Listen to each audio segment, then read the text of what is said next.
Hello everyone, good afternoon once again, and this is again Teacher Anna, your learning partner.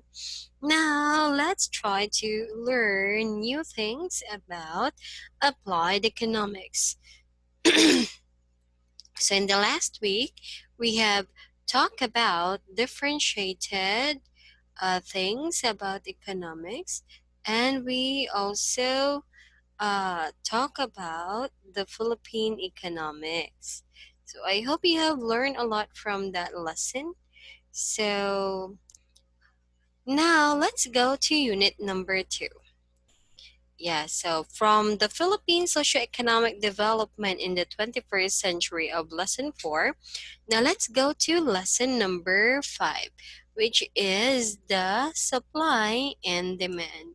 So dahil may pangangailangan ang bawat isa sa atin.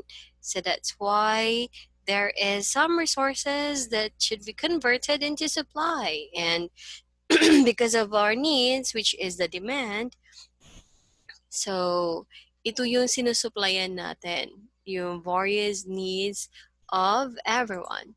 So let's try to know more about it. So let's go to the next slide. So in this lesson, guys, or at the end of the lesson, you are expected to explain the law of demand and supply. So that's why you need to listen very carefully, okay? Next is discuss the different factors affecting demand and supply and explain how equilibrium price are determined. Okay? So in this chapter, guys, we will talk about applied economics, especially on supply and demand.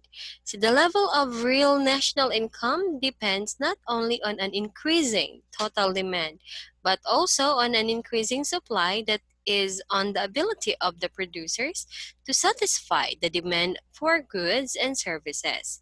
So in the Philippines, the increase in labor resources is still the single biggest contributor to the increase on the supply of goods.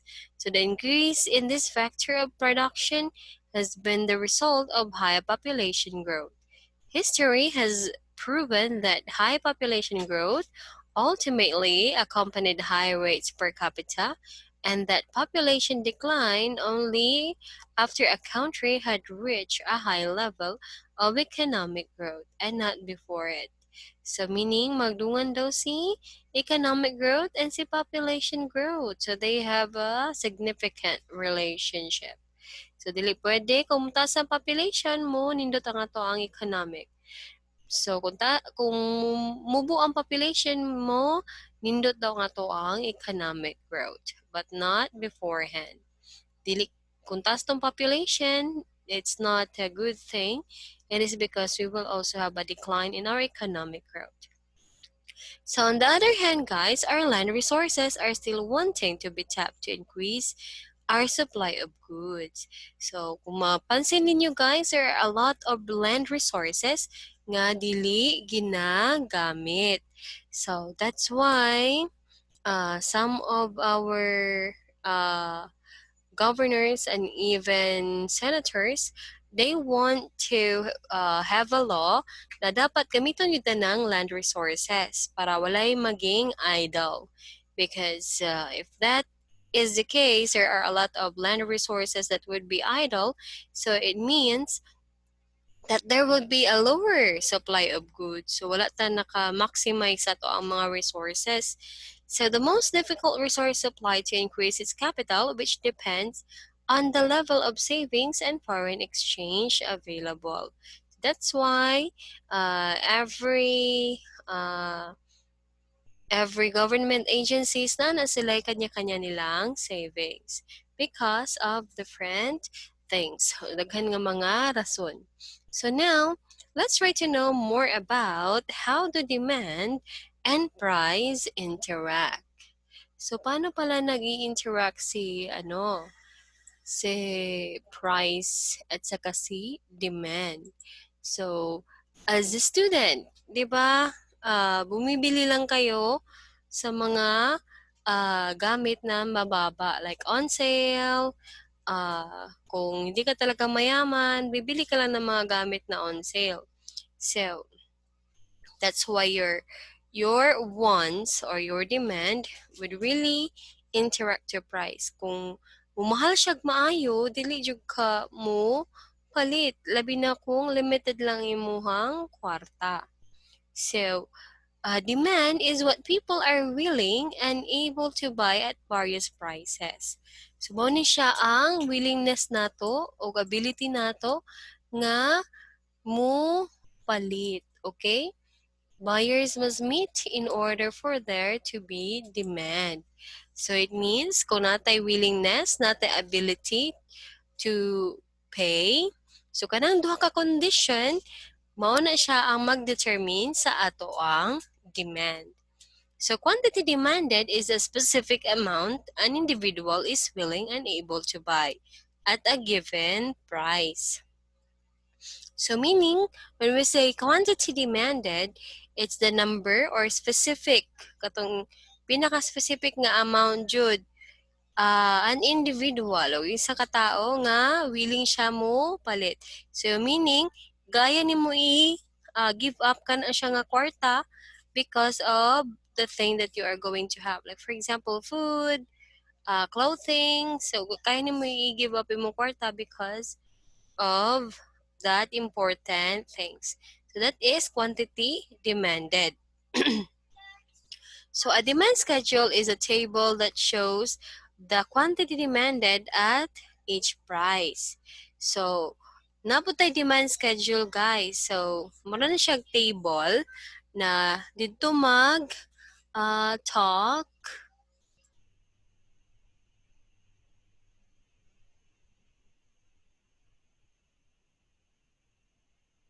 So, that is demand. So, when we say demand schedule, guys, pwede kang magbuhat diri og table. So, for example, this is the Q or the price, and then this is the quantity demanded. So, meaning, kung ang price is going down, labi na og ka ng mga normal goods or ka ng mga ginagamit dyan nato permanente like rice, kung mubaba ang presyo, syempre, mutaas ang ato ang demand. Okay? So, ay magkuanta pa tagdagang bugas kay barato ra karon ang bugas, mas makasave ta. Mas in the future, mas mamahal pa. So, that's why quantity demanded would be higher. So, kung si price, kung ang presyo sa mga importante nga mga goods, mo paba, mo palit gyud ta og daghan. So, when the data are graphed, the result is a demand curve. Kung i-graph ni nato siyang mga numbers nga naa diri, mao na siya ginatawag nga demand curve. So the law of demand states that as price increases, so ang law of demand nagaingon, okay, as the price, kung ang presyo daw mutaas, as the price increases, the quantity demanded for a good or service decreases. So, sila ang ilang relationship is invertedly. So, kanang kabaliktaran ang ilang relationship. They are opposite. When the price is going up, the quantity demanded is going down. And then, when the price is going down, the quantity demanded is going up. Okay, invert ang ilahang relationship. So, that is the law of demand. So now, let's have the next one. So let's have the next slide. So, what can cause to change or demand to change? Saang rason nganong change ang ato ang demand. So, there are a lot of factors, guys, actually, nganong mag-change ang ato ang demand. So, one of it is factors other than price can cause the entire demand curve to shift. So, this is called a change in demand. These factors are called demand shifters. So kani sila mga demand shifters ni sila ang tawag ani. So include changes in consumer income. So kung mataas ang income sa katao, so syempre daghan ang ilahang paliton. So daghan ang ilahang ikuan pod i-konsumo or maybe daghan po sila og tabangan. That's why that it really affects the demand when the income of the buyers increases. And then consumer trends, like for example, mga fashion na clothes. Kung makita na siya nga ginasuot sa mga artista o daghan na nagasuot, syempre, there are a lot of people also, labi na sa mga rich people, they will really buy for it. So that is consumer trends. Next is expectation of future price. So kung nag-expect ka, like for example, gold, forex, when you expect that in the future, kani siya mumahal ni siya, and even in the investment, so you need to, or there are a lot of demand. So daghan kayo mo palit. So next is the price of related goods. So especially in the related goods, guys, like for example, anang source of protein, source of vitamin C. Like for example, sa mga fruits, kung mas baba ni siya nga presyo, so syempre dito kita mo palit nga mga goods. It is because baka save ta, at the same time nagyapon tayo vitamin C nga makuha. Next is the number of potential buyers. So this is also not very common in the cost of demand curve. Kay most likely, and when it comes to sneakers or mga ones gani nato, mugawas lang na siya kung kanang daghan na kayo ang nagsuot, kanang ang iyahang advertisement is very good, daghan siya og kanang mahimong number of potential buyers because of what they do in the market. So that is also one of the factors that cause a demand curve to shift. So ano pa? Ano pa ang dahilan para mag-shift ang demand curve? So maybe the demand will go up or the demand will go down because of these factors. So most likely dito, the demand is going up. Next is the number of consumers, consumer tastes and preferences, consumer expectations, the price of substitute goods, and the price of complementary goods. So, daghan siya og pwede mahimong factors. Now, let's move forward to the next one. Now, let's go to how do supply and price interact. Okay, how do supply and price interact, guys?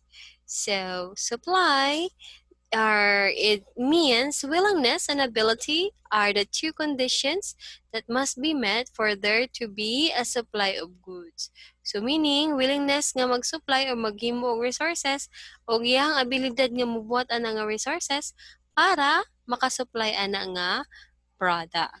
So first, supply is what producers are willing and able to supply at various prices. So kung ikaw negosyante, syempre gusto nimo ibaligya ang imuhang products, imuhang resources, and even your services in a higher price. And then quantity supplied is the quantity producers are willing to and able to supply at a specific price. So when we say quantity supplied, meaning baliktad ni siya sa demand kay kung mutaas ang quantity supplied kung daghan ang demand or kung taas ang presyo kung mutaas ang presyo diri sa supply, guys, mutaas pud ang quantity supplied. So meaning ang mga negosyante willing sila mobaligya og daghan basta mahal ang presyo, while kung baba ang price, mubaba po ang supply. So, it is because mga negosyante, dili sila gusto maka-incur og dako nga losses. So, they just produce something nga ilahang kaya nga ma-incur nga losses. So, that's why when the price is going down, the quantity supplied will also go down. So mao na ang uban kay mangkuan, mangkuha og mga or mang stock og mga bugas, mang-stock og mga resources kay barato pa ang presyo, taguan sa nato ni. Sing mumahal ra ana siya para sa mga suppliers. So, that is one of the factor. A supply schedule is a table that shows the quantity supplied at different prices. When the data are graphed, the result is supply curve. So, kung mao ni siya ang price, mao ni siya ang quantity supplied. Okay, dili kay hawad mag-drawing. Quantity supplied. So they have a very good relationship. If this one is going up, quantity supplied is going up. So kung imuha ni siyang kaning numbers nga naa diri sa price o sa quantity supplied, kung imuha ni siyang i-graph, this is what we call supply schedule. Okay? Kung imuha ni siyang i-graph, mo ni siyang ginaingon nga supply schedule. Mo ni siya ang price, mo ni siya ang supply. Okay? Mo ni siya ginatawag na supply schedule kung imuha siyang i-graph. Now let's go to the next one. So what can cause supply to change? So sa ang mahimong cause to nga ang supply ma-change. So there are a lot of factors actually, guys, that specific product or service ang maapektuhan. So factors other than price can cause an entire supply curve to shift. This is called a change in supply. So kung mo change ang supply curve into left or to the right, so meaning this is what we call supply change or change in supply. So these factors called supply shifters include changes in the cost of inputs, the number of producers, conditions due to natural disasters, or international events, technology producer, expectations, government policy. So mo na siya ang cost sa supply to change. So, but actually there are a lot more. For example, kanang na-down ang isa ka kumpanya, syempre, wala na mo produce ato nga supply. Or the distribution, nagabuang sa distribution and reseller. So, syempre, mo apektuhan ng supply. So, when manufacturer becomes many, sumutaas ang supply. When the manufacturers goes down or daghan nag-close ng mga kumpanya dahil sa COVID, the supplies goes down. And then for the retailer, kung daghan ang kumpanya naga-retail, so the supply goes up. Kung gamay na lang or nagsarado na ang uban mga retailers, so the supply goes down. For logistics too, kung walay logistics or kanang walay transportation na nga lugar, syempre, dili gid sila mag-produce og mga goods na kinahanglan nila og daghan nga transportation. So, the supply goes down. Pero kung nindot ang transportation, nindot ang mga daghan sila nindot nga mga dalan, nindot nga airways, nindot nga paliparan, so the supply goes up. Okay? So we also have suppliers. So syempre for the manufacturing guys, it is very good to have an kanang good relationship with suppliers. Kinahanglan nimo na kay nindot nga relationship with the supplier. It is because kasi pag di na mag-supply si supplier, your supply of different goods will go down. If the supplier pod kung daghan og daghan ka og supplier, so meaning your supplies or the resources that you are making will go up. Okay? So daghan kayo siya og pwede nga mahimo reason o pwede maka-affect sa supply curve. So always remember that, guys. Now let's move forward to the next one. Now let's go to equilibrium. So what's an equilibrium, guys? So equilibrium is a situation in which there is no tendency for change. So meaning wala siya tendency nga mutaas ang quantity demanded versus the quantity supplied. And then a market will be in equilibrium when there is no reason for the market price of the product to rise or fall. So kung walay rason para mutaas ang isa ka product or umubo ang iyang presyo, so that is what we call equilibrium. So this occurs at the price where quantity demanded equals quantity supplied. At this price, the amount that consumers wish to buy is exactly the same as the amount that producers wish to sell. Okay? So meaning, kung imuhang tan-awon there is a table, guys, when we say equilibrium, dapat pantay si quantity demanded and si quantity supplied. So, meaning, kani nga presyo, 3 pesos, pantay lang ang quantity demanded and quantity supplied. So, meaning, mupalit Mupalit ang 8 ka customer kung tag $3 lang ang isa ka resources. And then, ang mga suppliers po or ang mga producers, they commit to produce 8 pieces for the price of $3. Okay? So, mo po na ilahang willing na i-produce. While ang sa quantity demanded, mo po na ilahang willing na or mo po na ang willing nga mupalit at that certain price. So, it means when we say equilibrium, si QD or quantity demanded is equal to quantity supplied. Okay? Si QD or si quantity demanded is equal to quantity supplied. Yan na siya, guys. Now, let's go to the next one. So, supply and demand curves. So, ano siya si supply and demand curves? So, this one, the blue line signifies supply curve. The red line signifies the demand curve. Okay? So, as you can see, nag-X sila. Kasi magdepende sa price. So, demand and supply curves are simply graphs of demand and supply schedules. Equilibrium occurs where the supply and demand curves intersect at an equilibrium price of $3 and an equilibrium quantity bought and sold at 8. Excess supply or excess demand at any price is simply the horizontal distance between the supply and demand curve. Okay? So this is the horizontal. Kani siya, mo ni siya ang equilibrium, meaning willing ta mo palit kung tag $3.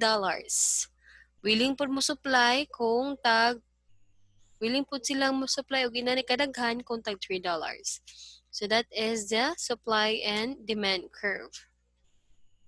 And then, ang kaning na nubra nga lines dere going here for the supply and going here for the demand is what we called horizontal distance. Okay? This one is horizontal distance. So, let's go to the next one. So, mo ni siya ang ginatawag nato nga supply and demand curve. Now, let's go to the shifters. So, as we say a while ago, there is a shifters or there is a shifts of the demand curve. Diba? Dagan kayo ito rason nga nung mag-shift ang demand curve.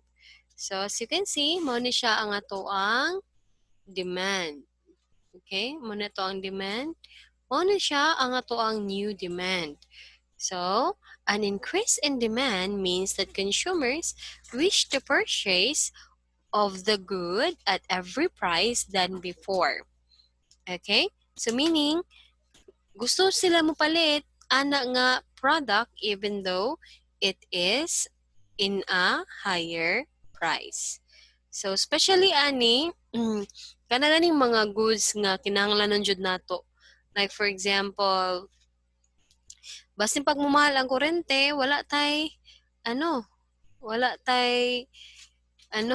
laing choice but still to use it. And sometimes labi na kung init na kaayo or init kay ang panahon, tas nga to ang quantity demanded sa kuryente. Kay init man kayo, nag-aircon man ta, di man kaya kung mag-electric pan lang. So that's why, kahit basin ni mahal siya, taas gapon ang ato ang quantity demanded. So, graphically, the demand curve shifts up to the right as a result of an increase in demand. So, meaning there is an increase in demand. The equilibrium price rises as does the equilibrium quantity bought and sold. Notice that an increase in demand has no effect on the supply curve. So, kung tanahon nimo, wala siya effect sa supply curve. Just the same. So, the equilibrium price rises as does the equilibrium quantity bought and sold. So kung makita nimo ang ato ang equilibrium price ni taas, kay ni taas pud ang ato ang demand. So notice that an increase in demand has no effect on the supply curve. Firms do increase production but only in response to the higher market price. Okay? Now, let's go to the decrease. So, paano, ma'am, pag magbaba, pag mag-decrease ang demand? So, ito yung mangyayari, guys, pag mag-decrease yung demand. So, on the other hand, means that people wish to purchase less of this good at every price than before. So, the demand curve shifts down to the left. So, as you can see here, the demand curve shifts down to the left. The equilibrium price and the quantity bought decrease. So meaning, ang equilibrium price ni balhin sa $2. And then, and the quantity bought decrease. Ang quantity pod ni gamay. Siyempre, dili mamaligya ang mga supplier nato, mga businessmen, kung mubo kayo ang presyo. Again, the shift of the demand curve has no effect on the supply curve. Wala gyapon siya effect, it is because it is really usual nga mugamay ang supply kung barato ang presyo. From the point of view of producers, all that has happened is that the market price has fallen. So meaning, nigamay ang market price. So firms decrease the quantity supplied. So ilahang ipagamian ang ilahang quantity supplied. Kaya dili sila gusto nga maka-incur og loss. Okay? Or di sila gusto nga gamay lang ang ilahang profit from that resources or from that goods. Now, the supply curve itself does not shift. So kung inyo makita, wala nag-shift ang supply curve, but just the movement of the demand curve. Okay? So there are really goods like this nga mo fluctuate siyang pinakalit ang demand, and then mo fluctuate po siya pataas ang demand. So na yung mga goods na yun, ani. Especially katong mga kinanglan jud nato. Like for example, bugas. Like for example, bugas, mga meat, isda, kanang kinanglan jud nato mga basic needs nato kay na jud siya time nga mo taas ang atong demand, na po siya time nga moubos ang atong demand. It is because, but the supply is constant. So, meaning, sa dili tig-ani, mo lang yun na ang supply sa bugas. Kung tig-ani, mo lang po yun na ang supply sa bugas. So, inana siya, guys. So, whether you like it or not, kay mukha man tagbugas, mo palit yun ta. So, that's why, kanang pag-ingon nga lockdown, daghan kaayo, kusog kayo ang bugas, daghan kay na malit og mga sinasako-sako nga mga bugas para dili magutom ang ilahang mga pamilya. So, that is for the demand curve or shifts of the demand curve. So, pwede mo baba, pwede mo taas, o dili siya makaapekto sa supply or sa supply curve. Now, let's go to the next one. So, let's have the things that shift the demand curve. So, unsa day ang mga butang nga makapa-shift sa demand curve? So, as you can see, guys, di ba daghang itong mga factors ganina? So, katong nga mga factors, guys, mao to sila ang maka-shift sa demand curve. So, first is changes in taste and preferences. Like for example, kasagaran ani may tabo sa mga retail, mga dry goods like shoes. Okay, kay na ay bag-o nga invention or bag-o nga nabuhat nga mga creation sa shoes nga nindot kaayo. So that's why, because of your preferences or the buyer's preferences, guys, mo taas ang demand. And the other goods would nga layo ra kaayo sa kanang preference sa mga tao, so mo gamay pud ang demand. That is changes in taste on or preferences. So we also have changes in income. So kung sa ano good guys, in real life, kung nanadyo kay pamilya, so mupalit jud ka atong mga normal goods. So when the income rises daw guys, kung taas ang ato ang income, so there would be a high demand for normal goods. Meaning katong mga goods nga nindot og quality o permanente nga kinahanglan. Like for example, clothes, uh, food, itong mga basic needs nato, usually ang normal goods nga nindot siya og quality. So when the income rises, the demand rises. When the income falls, the demand falls. While sa inferior goods, baliktad siya. Meaning kato nining mga goods nga barato o less ang iyahang quality, pero barato. So meaning, mo balhin ka dito sa mga barato or inferior goods kung mubaba imuhang income. Pero kung mutaas ang imong income, mubaba po ang imuhang consumption or pagpalit sa mga inferior goods. Ano siya ang changes in income. Now let's go to changes in the prices of related goods. So napunta ginatawag guys nga substitutes and complements. Ang mga substitutes guys, like for example sa kape, na siya lahi-lahi nga brand. We have Nescafe, Coffeco, and a lot more. So kana siya ginatawag nato na siya mga substitute. So kung asa to ang mas barato nga kape, mao to siya ang ato ang paliton. While the complements guys, kuan gid siya. They have ano, they have relationship, like for example kape o gatas. Mao na siya ang complements, meaning or creamer. So kung mutaas ang presyo sa kape, mutaas pud ang presyo sa creamer. So because of that, ang presyo is or ang demand is mutaas. Okay? So let's start with the substitute para mas masabtan nato guys ha. So price of substitute rises kung ang substitute sa nga nga goods is rises, ni taas ang iyahang presyo. Pero taas gyapon ang ato ang demand. Okay? Taas gyapon ang ato ang demand. Especially kung ang iyahang isa ka product or katong iyahang substitute product is wala. Kung wala to ang substitute product, so syempre, taas gyapon atong demand basin pag nitaas ang iyahang presyo. Like for example, Nescafe versus Copico. Nagsarado karon ang Nescafe. So daghan kayong mga taong or mga buyer nga mo balhin sa Copico. Basin pag dili sila ganahan sa lasa ana, it is because that is a substitute goods. Kung wala tong isa, mao na sila ang iyahang paliton.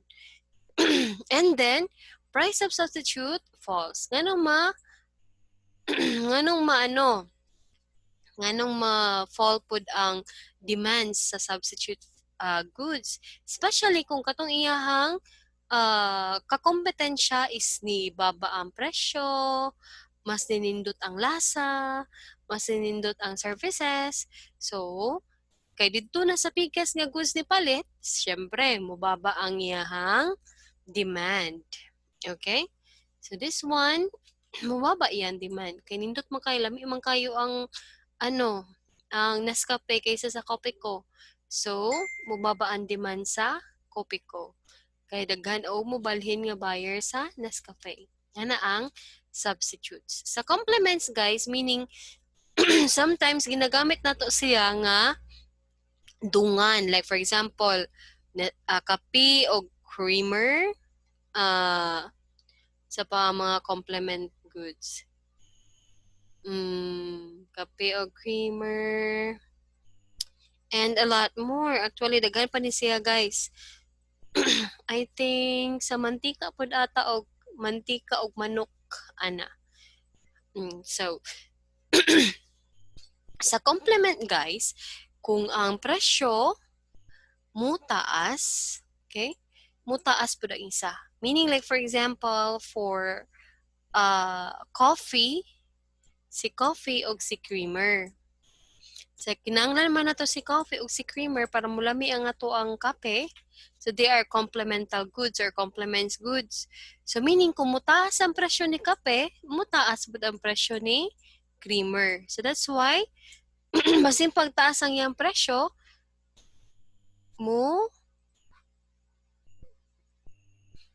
munsa siya, mubaba.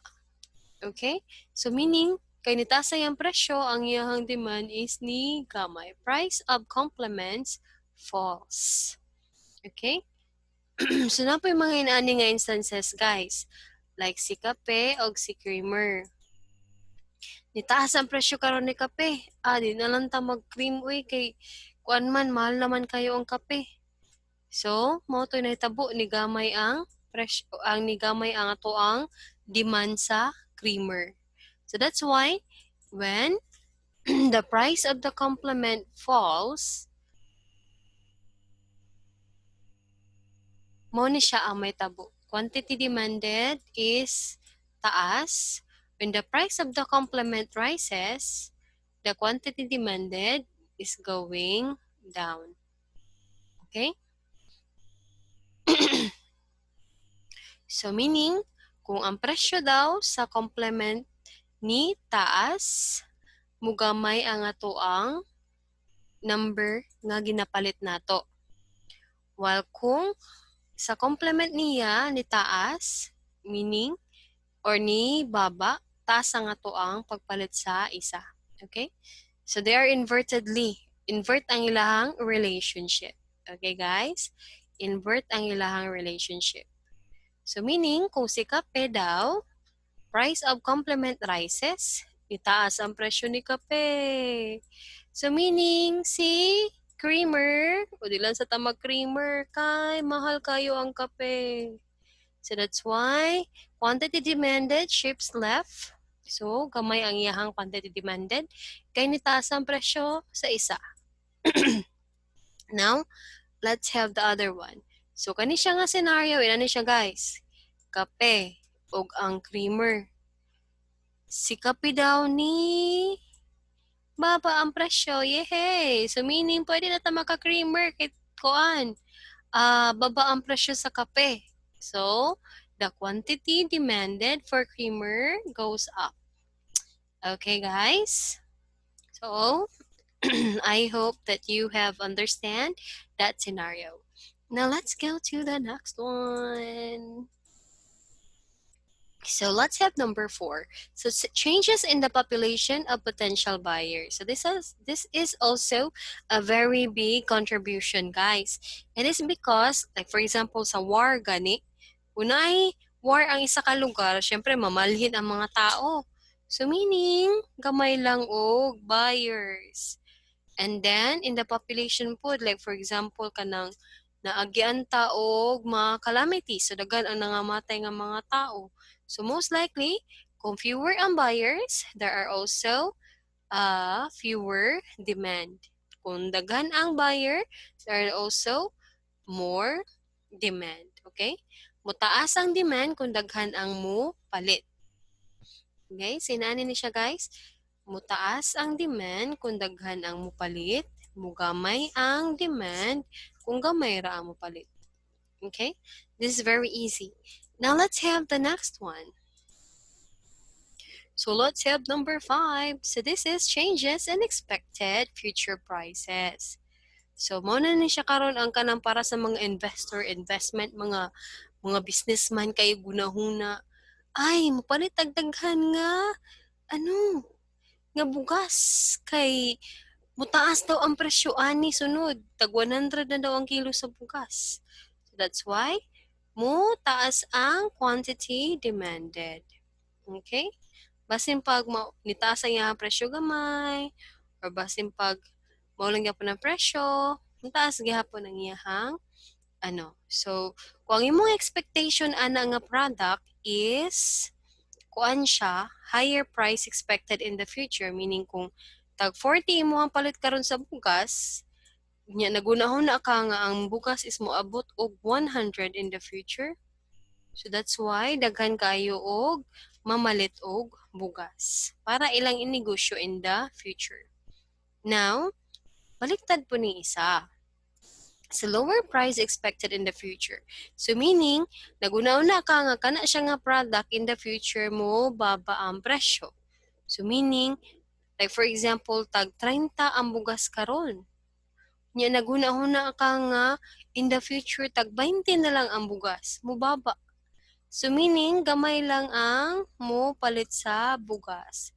Or the quantity demanded will be going low because tama-tama lang yun sa ato ang konsumo, dili na pang negosyo or whatsoever, because kuan lang man siya, natay gina-expect nga mas lower nga price in the future. Okay? So, syempre kung ikaw ang buyer, dito juga mo palit sa barato nga presyo. Okay, magpaabot jud ko atong barato nga presyo para mas maka-save. Okay, so that is for shift the demand curve. So I hope you learned a lot from our lesson tonight. Today, my dear traditions.